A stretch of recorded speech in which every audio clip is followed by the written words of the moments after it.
Hello, everybody. My name is Graham Elwood. You're watching The Political Vigilante, and there's been a lot of, obviously, TikTok is Trump and everybody. It's the Chinese spyware. Well, let's break that down for a second. Okay, and this is not that I'm not naive. I understand the Chinese government is an authoritarian government, and they monitor and censor their people and all this other stuff. Like, who else does that? Oh, the United States. Remember the architect of the Five Eyes. So look, you look at everything Facebook's done.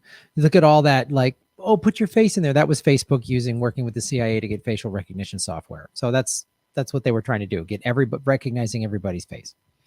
So, is TikTok, the Chinese trying to spy on us? I mean, look, they probably already are. I mean, here's the reality of it.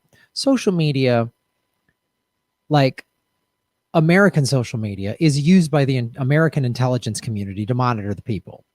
So is the Chinese government trying to do the same thing with TikTok? Probably. But you got to understand, China, the China hysteria, to really break down the hysteria about China, you need to understand its economics, and China is undermining American hegemony, right? The American empire. And they're our biggest threat to our economic empire. And the Chinese they don't want to invade us. They don't want to do anything like that. You got to understand Chinese culture. First of all, they built the Great Wall of China. It's to keep people out. They don't want people messing with them.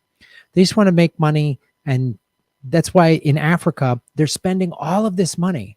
Bombing Africa, deposing their leaders? No, they're spending money on roads and schools and high-speed rail and ports and stadiums and all this stuff.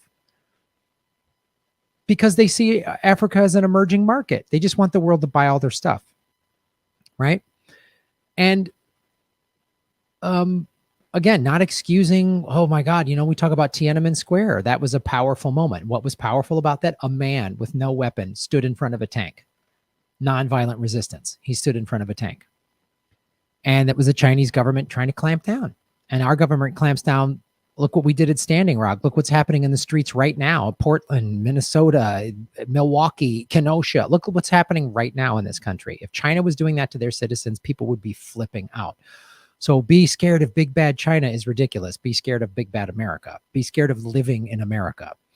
And the reason why the State Department and both political parties are always like, China's bad, China, it's a Chinese virus, is because several things have happened. China has overtaken us economically, and we can't handle that, right? And one of the things they've done, I've talked about it so many times on the show, is the Petro-Dollar, right? So the whole world was trading, buying and selling oil using the dollar, which is one of the ways America has kept its economic power.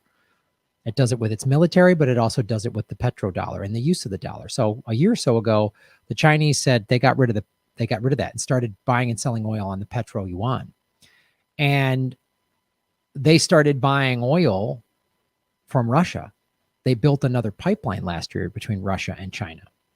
And they stopped using the dollar. They're using the Petro-Yuan. They're using their own currency to trade oil. And then on March 13th, right when all the lockdown stuff started to happen in America, China, Russia, Pakistan, and about another half a dozen Central Asian countries, Kyrgyzstan, I think, Kazakhstan, Tajikistan, I believe, most throughout the world. But in that part of the world, what they were doing when they would buy and sell commerce, like let's say, Pakistan buys, a bunch of shoes made in Kazakhstan. They would buy and sell them using the American dollar. They got rid of that. Another way to undermine America's economic power. They said, we're going to start using our own currency. So we'll just trade our own currency. These shoes cost whatever. There's 10,000 shoes and it's $1 million in Pakistani, whatever. I don't know what their currency is. I'm just picking round generic numbers to make a point. But we'll sell you this in $1 million Pakistan currency. So they're going to use their own currencies. It's like, Visa or PayPal or somebody wants you to use their electronic thing. This is also the power of cryptocurrency. This is the power of cryptocurrency. It's decentralized. The American dollar, the yen, the euro, they're all backed by a nation or a group of countries. So this is why cryptocurrency is powerful. But I'm not going to spend time going on crypto on this video. We'll do other videos about it. But the point is, that's why China is really a threat. They're positioning to overtake us economically. So we need to make them the bad guy. Did they come up with coronavirus and deliberately spread it in this country? Could be. I don't, the numbers coming out of China, it's hard to trust the Chinese government, but no one in America is asking, other than me on this show, and a handful of other indie media people, what about Fort Detrick? What about the pathogens, the bioweapons that have mysteriously escaped from an American Army base, Fort Detrick? What about the pandemic simulation of last year where they basically predicted COVID-19? What about no one's asking those questions. We're just blaming everything on China. So anytime we just have to always look for a boogeyman, it's like Russia, right? We got to blame Russia for everything. Rather than like the crimes of the Democratic Party, the fact that John Podesta is a pedophile, and as are the Clintons. That's what the Pizzagate emails reveal. They just really creepy, weird shit. So we got to blame everything on Russia. So that's why I'm super leery of the China TikTok. And that because we're using hysteria doesn't also mean that maybe, both things can be true. I say that all the time on this show, and that's a problem that happens, especially Americans just got to see everything in either this or that, black or white. They can't see but two things can exist at the same time. TikTok could very well be used to monitor Americans, and we're making it worse than it is because they're a threat to us economically. And if we're going to scream about TikTok, no one is going to scream. The CIA is not going to complain about Facebook or Instagram or any of these other places because they benefit. They just don't want China having intelligence that they don't have access to. That's what it's really all about. But yeah,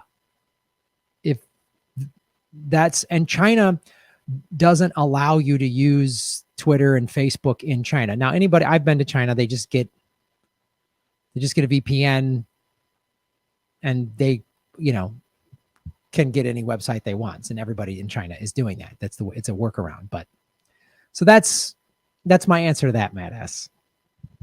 Beware of bad guys. Anytime America and both parties are screaming and they're in unity, when both parties agree on something bipartisan, China's the bad guy, then it's a problem, and it's probably fueled by the military-industrial complex and the intelligence community, which intelligence is the permanent state.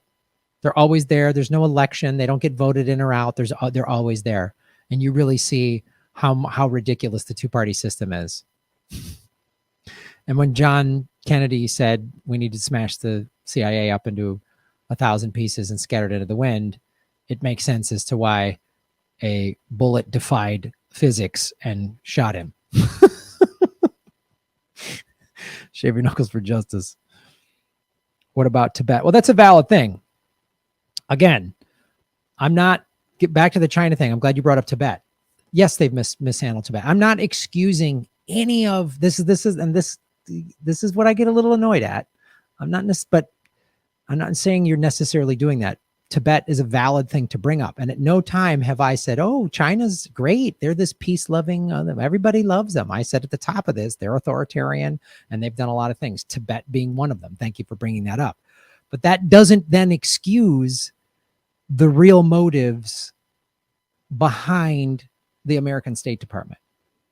Because if we're going to talk about China, how they've treated Tibet, which is incorrect, then we need to talk about systemic racism in this country.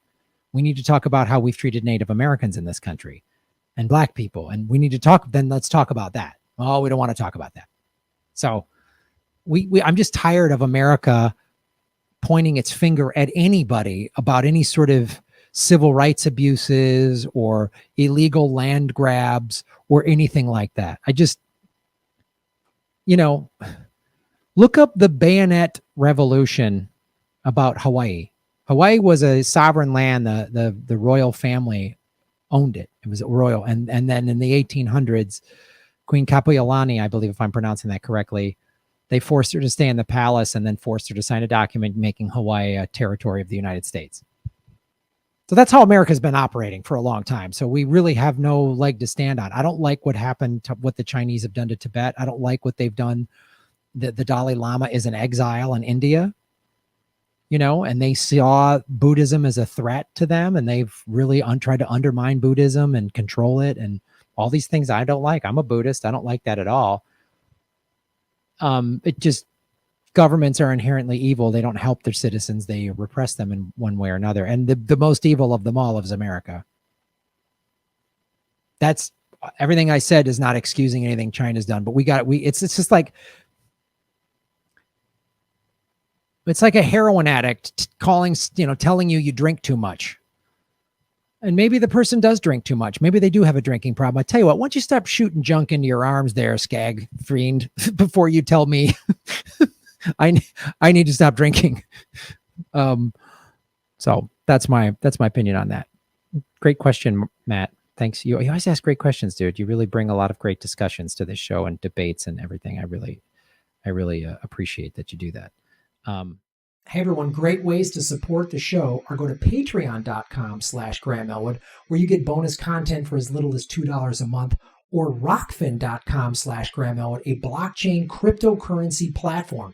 That's the future. Also, GrahamElwood.com, where all my merchandise is on sale and ships exclusively with the United States Post Office, like my Vigilante Volume 2, The Dark Knight. We only made 50 of them. They're going fast. Go to GrahamElwood.com to support the show. I'm on Venmo and PayPal, P.O. Box, all of that, GrahamElwood.com.